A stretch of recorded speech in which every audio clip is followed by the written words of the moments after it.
One paper, 720 marks, and all your years of hard work will come down to just 3 hours. My dear friends, this is not the time to lose confidence. This is not the time कि तुम लोग panic करो. This is the time that you should believe in yourself and believe कि हो जाएगा यार.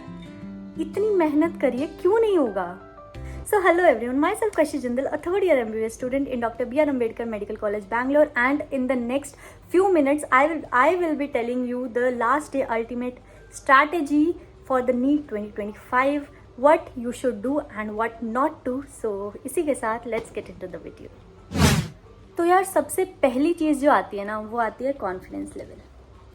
खुद की मेहनत पर, खुद पर भरोसा रखो. तुमने बहुत मेहनत किया इस एग्ज़ाम के लिए, कितने सालों से. लाइक किसी को 2 साल का, कोई फ्रेशर है तो 2 साल से, कोई ड्रॉपर है 3-4 साल, कितने सालों से तुम मेहनत कर रहे हो इस एग्ज़ाम के लिए. तो खुद पे भरोसा रखो. और एक और चीज़ मैं बोलूँगी, always talk to your well wishers. And I don't think so कि पेरेंट्स से अच्छा वेल विशर कोई होगा तुम्हारे लिए. उनसे अच्छी एडवाइस तुम्हें कोई नहीं देने वाला है. कितना भी कोई दोस्त हो या कुछ हो, तुम्हें पेरेंट्स से अच्छी एडवाइस नहीं देगा. तुम्हारे पेरेंट्स जितना तुम, क्योंकि मतलब एक जो माँ बाप ही होते हैं ना, सिर्फ वो ऐसे शख्स होते हैं कि जो चाहते हैं कि उनका बच्चा उनसे भी ज़्यादा सक्सेसफुल हो. और कोई तुम्हें सक्सेस देख सकता है, लेकिन उतने तब तक देख सकता है जब तक कि तुम नीचे हो उसके. लेकिन जब तुम उससे भी आगे निकलने लगोगे ना, तो वहाँ पे भी जेलसी आ जाती है. लेकिन एक पेरेंट्स ऐसे होते हैं ना कि वो चाहेंगे कि हमारा बच्चा जितना हमने कमाया ना, उससे कहीं ज़्यादा हमारा बच्चा कमाए. उसके बाद सवाल आता है कि क्या रिवाइज करें और क्या ना करें.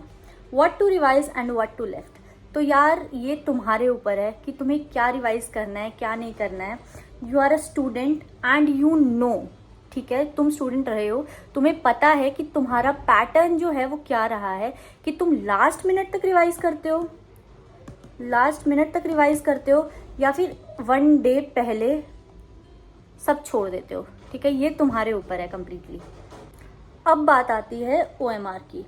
तो यार मैं इस टॉपिक के ऊपर तो तुम्हें ज्ञान बिल्कुल ही देना चाहूँगी, क्योंकि तुम्हें पता है कि तुमने पेपर दिए हैं पहले. ठीक है, यू नो कि तुम कैसे करते आए, तुम्हारा तरीका जो है क्या है. तो उसी तरीके को, आई जेन्युइनली बिलीव कि जो तरीका है उसी को फॉलो करो. अपना किसी का सुन के कि कोई कैसे कर रहा है, कोई कैसे कर रहा है, तो उसको सुन के प्लीज़ अपना तरीका मत चेंज करो. ठीक है, do not listen to anybody else. जो तुम्हारा पैटर्न रहा है, जैसे तुमने पेपर दिए वैसे ही नीट के एग्ज़ाम के अंदर OMR फिल करना. ठीक है, कुछ वर्ड्स होते हैं पेपर के अंदर जिसपे तुम्हें, मतलब जो वर्ड्स आए ना, तब तुम्हारे आगे तुम्हारे कान खड़े हो जाने चाहिए. ठीक है, क्या वर्ड्स है वो? करेक्ट. इनमें से क्या करेक्ट है, क्या इनकरेक्ट. एक्सेप्ट हो गया. ये सब जो वर्ड्स है ना, ये सबको खास ध्यान रखना यार. -1 देके जाएंगे. ठीक है, तो थोड़ा जब ये वर्ड्स आए तो थोड़ा ध्यान से क्वेश्चन को पढ़ लेना. 2 बार क्वेश्चन को पढ़ लेना, कुछ नहीं जाता है. एग्जाम हॉल में जाकर थोड़ा पैनिक करना is normal, is so normal. ठीक है, अगर तुम्हें वहाँ जाकर पैनिक हो रहा है तो तुम्हें क्या करना है उधर जाके. ठीक है, एक तो सबसे पहली बात है, जल्दी चले जाओ.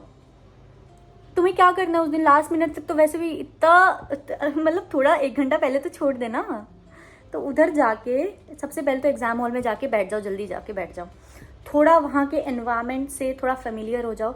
मेडिटेट कर लो, पानी पी लो, वॉशरूम चले जाओ, यूज़ वॉशरूम. पहले वॉशरूम चले जाओ. 15-20 मिनट जैसे पेपर को पढ़े ना, पेपर शुरू होने में 15-20 मिनट हो, वॉशरूम चले जाओ. ठीक है, हाइड्रेटेड रखो अपनी बॉडी को, पानी वानी पीते रहो, क्योंकि एग्ज़ाम के टाइम तुम्हें नहीं टाइम लगेगा पानी वानी पीने का. तो उधर जाके अगर तुम्हें स्ट्रेस हो रहा है, ठीक है, एग्ज़ाम हॉल में जाके थोड़ा स्ट्रेस तो देखो होगा, तुम्हारी इतनी साल की मेहनत है यार, तो थोड़ा स्ट्रेस तो होता है. ब्रीद इन ब्रीद आउट, ये करो. एंड क्या करना है कि अगर तुम किसी भगवान को मानते हो तो उनका नाम बार बार, हनुमान चालीसा पढ़ो, राम का नाम लो. मतलब कुछ ऐसा करो जिससे तुम्हारा स्ट्रेस रिलीव होता है आज तक, वो चीज़ करो. एंड तुम्हारा पक्का, मुझे विश्वास है कि तुम्हारा पक्का उससे स्ट्रेस रिलीव होगा और तुम्हारा जो कॉन्फिडेंस है ना, वो भी बूस्टअप होगा. ठीक है, और देखो रही बात कपड़ों की कि व्हाट टू वेयर, तो सिंपल प्लेन क्लोथ्स लेके जाना, डाल के जाना विदाउट एनी प्रिंट, कुछ प्रिंट ना हो। देखो जैसे मैंने ऐसी टी शर्ट डाली है ना, तो इस टाइप की कोई भी कलर की प्लेन टी शर्ट डाल जाना। तो जैसे मैंने अभी टी शर्ट डाली है उसी टाइप की कोई भी प्लेन सी टी शर्ट डाल जाना। टाइट कपड़े मत पहनना, बहुत गर्मी है, अनकंफर्टेबल हो गए, फालतू में पसीना आएगा, तो टाइट कपड़े मत पहना। खुले लोअर टी शर्ट डाल के जाना, प्लेन से, एकदम फैशन शो में नहीं जा रहे हो, एग्जाम देने जा रहे हो, एग्जाम लिखने जा रहे हो, उसी टाइप के कपड़े डाल के जाना। और हाँ, remove your accessories, earrings, chain, धागा वागा जो भी डाला है ना, रिमूव। पूरा एकदम प्लेन जाना है, पेन वेन कुछ नहीं लेके जाना है, वहाँ पे सब चीज़ें प्रोवाइड करेंगे, तो अपनी एक्सेसरीज वगैरह सब निकाल के चले जाना, ठीक है। नाउ डॉक्यूमेंटेशन, डॉक्यूमेंट्स देखो, तुम्हारा एग्ज़ाम है, ठीक है, तुम एग्ज़ाम देने वाले हो, तुम एग्ज़ाम लिखने वाले हो, तो अपने डॉक्यूमेंट्स का ना खुद ध्यान रख लेना। किसी के भरोसे नहीं रहना है, पेरेंट्स तक के भरोसे नहीं रहना है, खुद अपने हाथों से जो भी चीज़ें लगती है, admit card, passport size photo, जो भी कुछ लगता है वो डॉक्यूमेंट्स अपने लेके जाना साथ में, ठीक है। डू नॉट फॉरगेट यार, डॉक्यूमेंट्स को मत भूलना, बहुत बेवकूफ़ी होगी अगर वो भूले तो। Admit card, passport size picture, जो कुछ भी लग रहा है वो सब लेके जाना, ठीक है। लास्ट थिंग जो मैं तुम्हें बताऊंगी वो है कि every invigilator is not cooperative मेरे दोस्तों। हर इन्विजिलेटर अलग होता है, अलग किस्म के टीचर्स आते हैं उधर, सच में कुछ तो बहुत कोऑपरेटिव होते हैं, तुम्हें उनको पता है कि तुम्हारा एग्जाम है, तुमने कितना पढ़ा होगा उसके लिए, तो वो लोग बहुत कोऑपरेटिव होते हैं, ठीक है। लेकिन कुछ लोग इतना इरिटेट, बहुत इरिटेट करते हैं, मैं पर्सनल एक्सपीरियंस से बता रही हूँ, चिक चिक चिक चिक करते रहते हैं, बातें अपनी पता नहीं क्या गॉसिप करते रहते हैं, लेकिन तुम्हें ध्यान नहीं देना है, ठीक है। थोड़ा सा अगर ज़्यादा डिस्टर्ब करे तो प्लीज़ पोलाइटली उनको बोल देना कि ma'am actually I am getting disturb, so ma'am थोड़ा डिस्टर्ब हो रहा है मुझे, तुम पोलाइटली ऐसा बोल देना उनको, ठीक है। लेकिन मतलब अपना पेपर जो है ना उसको कॉम्प्रोमाइज़ मत करना, अपने पेपर पे कंसंट्रेट करना। बातें सुन रहे नहीं सुन रहे, उनकी जो बातें करे वो लोग, ठीक है, भाड़ में जाओ, जो बातें करे करने दो, तुम अपने पेपर पे कंसंट्रेट करना, ठीक है। क्योंकि ये तुम्हारा पेपर है यार, एक साल में एक बार होता है नीट, यू नो दैट। ये नहीं कि तुम्हें दोबारा मौका मिलेगा, अब दोबारा मौका अगले साल ही मिलने वाला है तुम्हें, तो इसीलिए अपने पेपर के आगे कुछ नहीं देखना है, तुम्हारा पेपर है वो, 3 घंटे तुम्हें you should have your concentration on the top most level.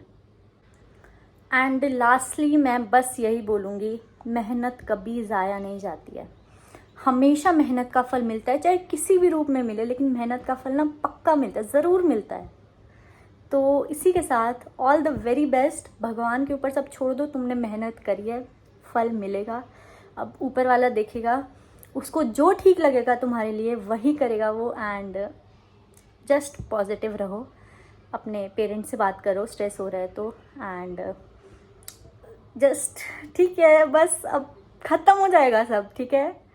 उसके बाद एंजॉय करो, तुम लोग अपनी लाइफ जो है थोड़ा सा एंजॉय करो, घूमने जाओ, कुछ अपनी बॉडी पे ध्यान दो, खुद के ऊपर ध्यान दो, तो give your best and bye bye, take care.